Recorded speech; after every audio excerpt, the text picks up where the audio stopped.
Hello' everyone, মই ললিতাই মোৰ চেনেলটোৰ পৰা আপোনালোকক স্বাগতম জনালোঁ। আৰু আজি নৱবৰ্ষৰ ইংৰাজী মাহৰ যিহেতু 1 জানুৱাৰী, এই প্ৰথম দিনটোতে আমি এটি ভাল কাম কৰিবলৈ সুবিধাকণ পালোঁ। সেয়েহে আপোনালোকৰ মাজত মই দেখুৱাব বিচাৰিছোঁ। আৰু আমি য'তেই নাযাওঁ কিয় আমাৰ হিয়াৰ আমঠু জুবিন দাই আমাক খেদি ফুৰে, এনেকুৱা হৈছে। সকলো অনুষ্ঠানতে তেখেতক শ্ৰদ্ধাঞ্জলি জনাইহে আমি কামবোৰ কৰিব লগা হৈছে আৰু তেওঁক আমি স্মৰণ কৰিব লাগে। আৰু যি নহওক, মই আপোনালোকক এটি পংক্তি পঢ়ি শুনাইছোঁ, ৰ'ব।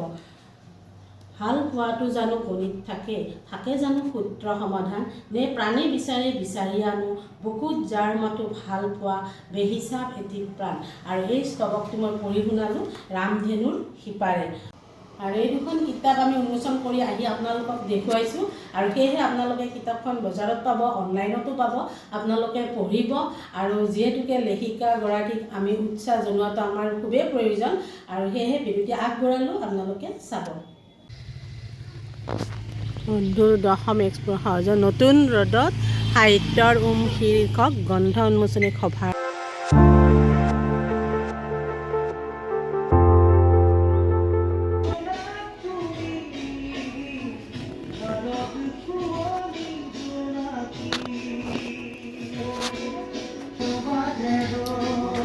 ছাৰক দিলে এখন এওঁ কিতাপ।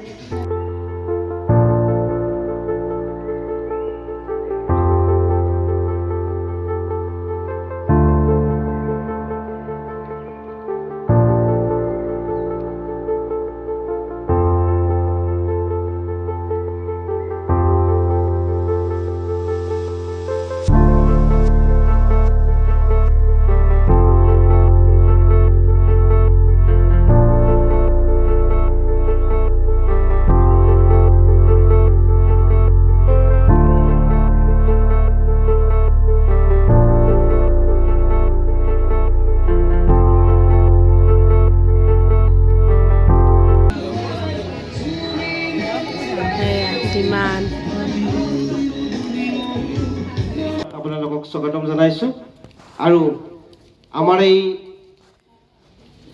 পাঠশালাৰ যি পাঠশালাক আমি বিভিন্ন নামেৰে নামাকৰণ কৰোঁ, শিক্ষানগৰী বুলি কওঁ, নাট্যনগৰী বুলি কওঁ, এতিয়া নিম নগৰী বুলিও কয়, সাহিত্য সংস্কৃতিত আগবঢ়া বুলি আমি সকলোৱে জানো। শ্ৰদ্ধাৰ নবীন বৰুৱা ছাৰক এখনি ফুলাম গামোচাৰে সম্বৰ্ধনা জনাব। এখন চেলেঞ্জ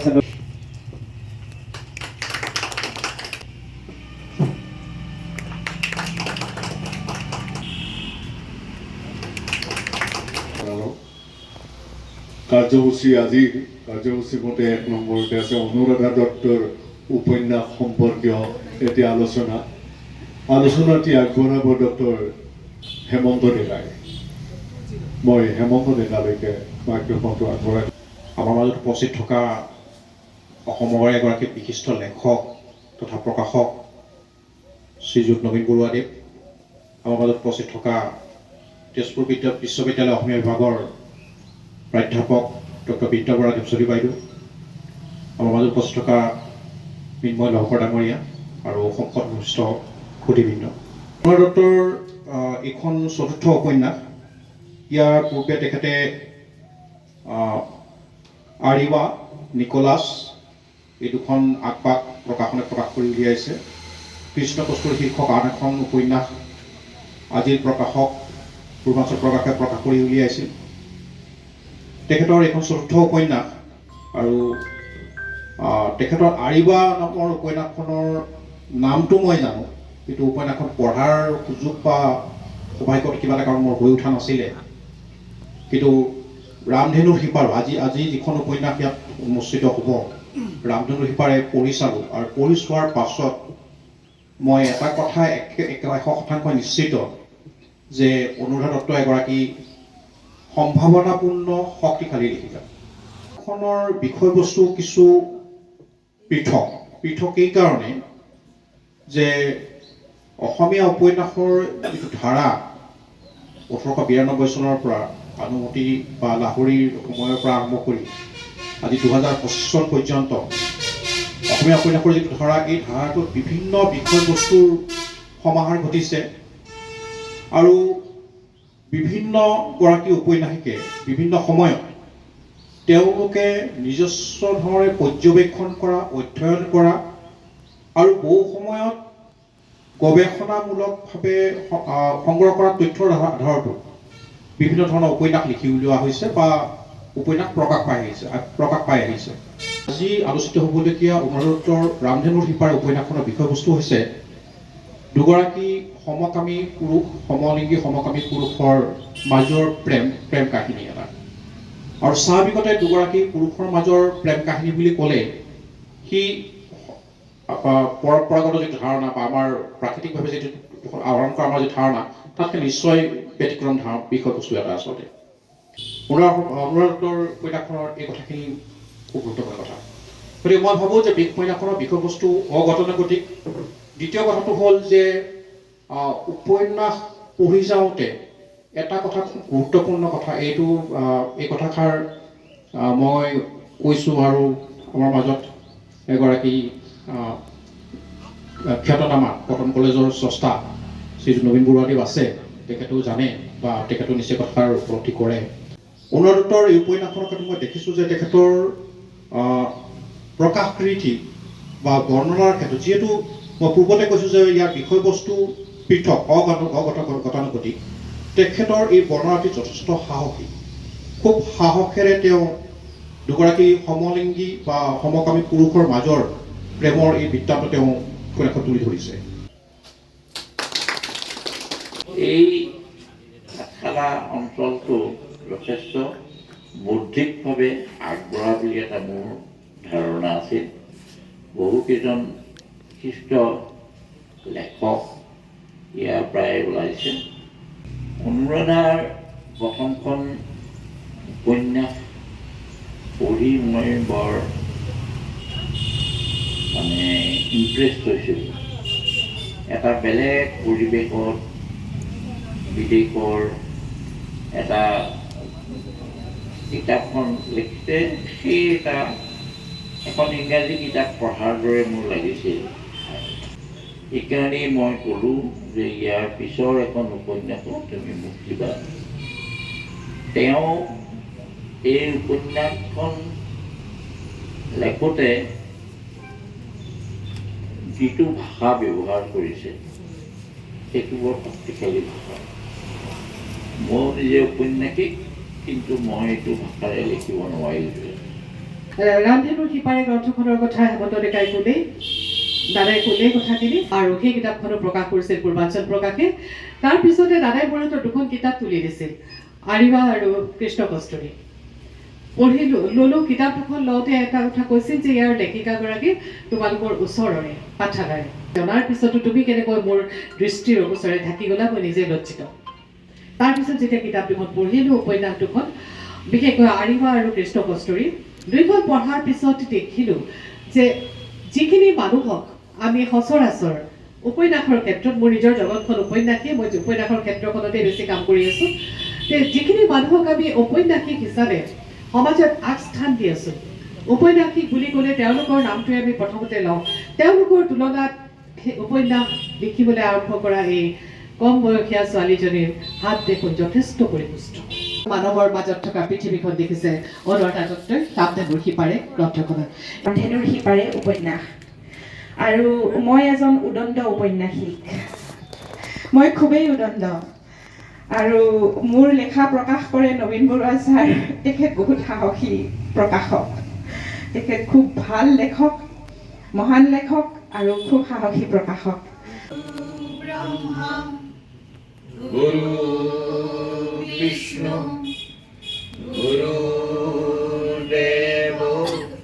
মহেশ্বৰ গুৰু সাক্ষাৎ পৰম ব্ৰহ্ম তস্मै শ্ৰী গুৰুৱে নমঃ। তই বেচ বাই, তোৰ কোন গাঁৱত ঘৰ?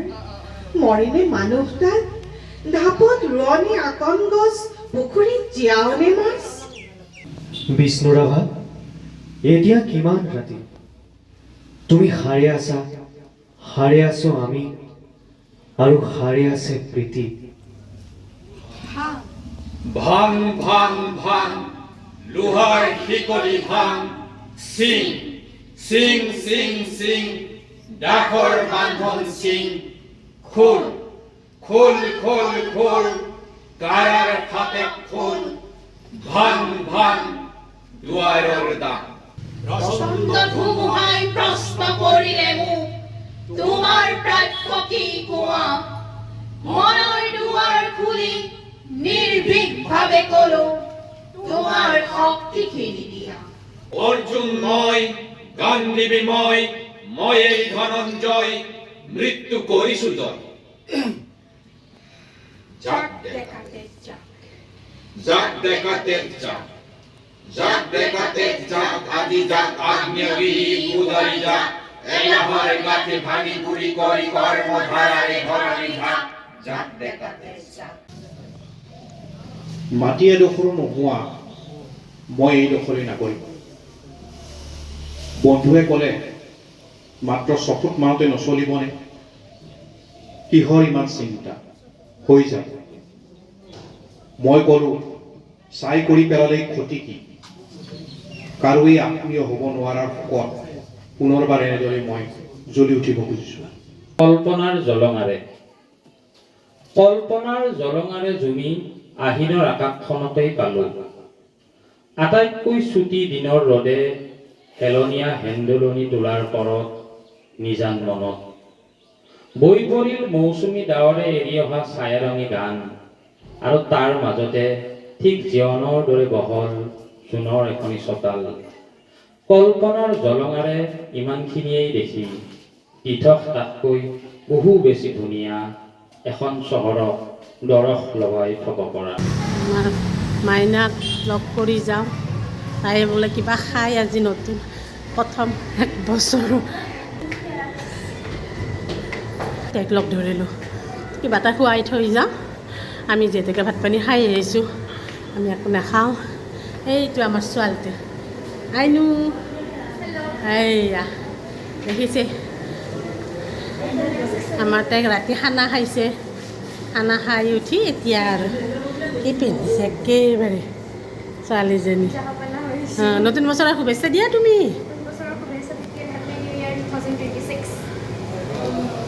মই মাৰ পৰা পইচা লুটি আছোঁ পাপাই মোক দিলে 500 টকা এইবাৰ মই মাৰ পৰা ল'ম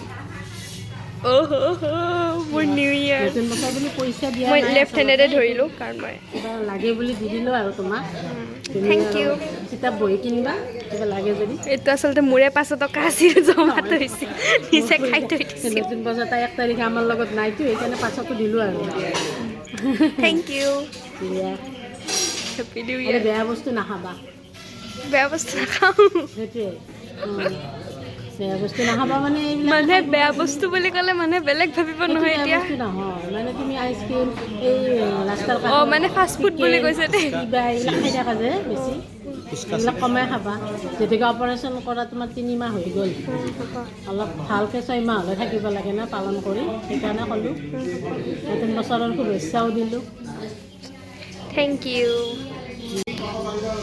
মই এতিয়া চুপ খাই আছোঁ মানে ধোঁৱা ওলাই আছে একেবাৰে শুকাই শুকাই খাবি দেই জিভা পুৰি যাব মই খাম নৰ্মেলটি এক দেখাব লগা কথা কোনো নাই তথাপিও দেখাইছোঁ আৰু এইটো আইনুৰ খানা আজি 1 তাৰিখৰ দিনা আমাৰ লগত মানে খাব নাপালে তাই ঘৰত সেইকাৰণে ইয়াতে লৈ আহিলোঁ তাকে খাব বেয়া কা হৈছে সেইখিনি কাটি তুমি ধুনীয়া সোৱাদ হৈছে না মানুহ দে সোৱাদ লগাকৈ খাইলোঁ আৰু কি দিছে অৰ্ডাৰ সেইটোও দিছে আৰু সেইটো আবাৰ ৰাতি আৰু খানা খাইছে তাই হোষ্টেলত বিৰাট খানা নাচা বগা একদম ফূৰ্তি পাইছে আৰু তাই সেইবিলাক কৰি আছে দিয়ক আপোনালোকে আশীৰ্বাদ দিব নতুন বছৰ সকলোৰে ভাল হওক তাইৰো ভাল হওক বুলি আশীৰ্বাদ দিব আপোনালোকে দিয়ক আৰু এইটো অৰ্ডাৰ দিছে ইছ তেওঁ মানে চুপ খাওঁতে কাহে উঠি গ'ল আৰু এইটো দেখিছেনে আপোনালোকে হোৱাইট চচ পাস্তা তাই বোলে এইটো খায় আৰু কি ক'ম আৰু অলপ খাওক দিয়ক আজি সদায়তো খাব নাপায় দেখিছে নাই হাঁহি দেখিছে নাই এইবিলাক খাব পালে হাঁহি ওলায় ভাতত যদি থাল দিওঁ ভোক নালাগে হয় এইবিলাক হৈছে খাইছোৱা টেষ্টি দেখুৱা অকল তোমাকে দেখাওঁ দেচোন নহ'লে কাপোৰ ফালে এইয়া এইযোৰ আমাৰ আইনুৰ দিয়া ড্ৰেছযোৰ আৰু টুপি চুপি মাৰি একদম চাওক তাইক আহি আৰু হোষ্টেলত পিন্ধিব 1 তাৰিখ আজি পিন্ধিব দিছোঁ তাই পিন্ধা নাছিল এয়া পিন্ধালোঁ এতিয়া পিন্ধিছে ৰাতি খানা খালে নাচ গান কৰিলে ফূৰ্তি আৰু এতিয়া এনেকৈ আছে ৰুমটো তাই লেতেৰা হৈ আছে বাৰু সেইবিলাক আৰু ইগন'ৰ কৰিব আপোনালোকে আৰু এতিয়া হোষ্টেল ৰুম পঢ়া শুনাত ব্যস্ত থাকে এনেকৈ থাকে আৰু তথাপিও সাৰা মোচা কৰি ৰাখে বাৰু দিয়া ঠিক আছে আহোঁ আমি বাই বাই হেপী নিউ ইয়াৰ